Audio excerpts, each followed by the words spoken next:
Thing one tonight, President Trump is no great student of history, but you would think he would have his own family history down, especially if he's going to just bring it up unprompted like he did today.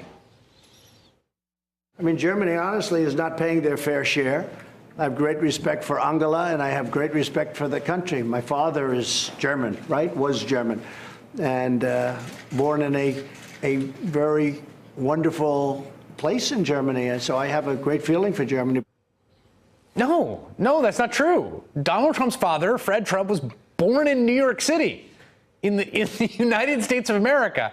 Now, if that wasn't the third time he's been recorded telling that specific lie, it might be easier to believe that Trump just could be mixing up his father with his grandfather, Friedrich Trump, who was actually born in Germany. He left at the age of 16 to come here to the U.S. He actually tried to return to his native country, but he was kicked out for skipping military service.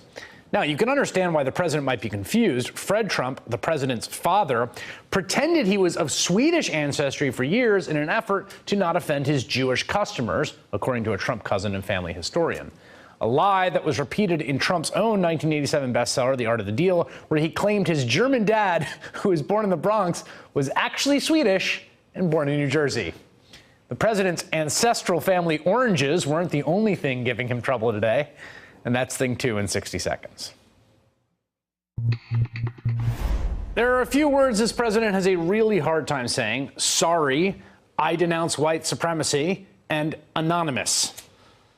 The latest act of resistance is the op-ed published in the failing New York Times by an anonymous, really an anonymous, gutless coward. Now, there are lots of people who might have trouble reading the word anonymous off a teleprompter. I get stuff wrong on the teleprompter all the time. It's certainly not a disqualifier to be president anymore. But to prove the point, here's the president today talking about the fruits of the Mueller investigation. I hope they now go and take a look at the oranges of the investigation, the beginnings of that investigation. Oh, the beginnings. I could have sworn he said oranges, but I think he actually meant origins. Luckily, he went on to fully explain what origins means.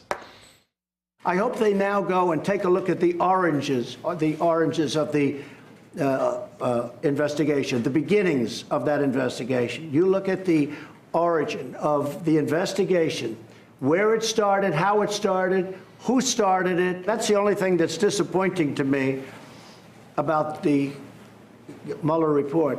The Mueller report, I wish, covered the oranges, how it started. Hey there, I'm Chris Hayes from MSNBC. Thanks for watching MSNBC on YouTube. If you want to keep up to date with the videos we're putting out, you can click subscribe just below me, or click over on this list to see lots of other great videos.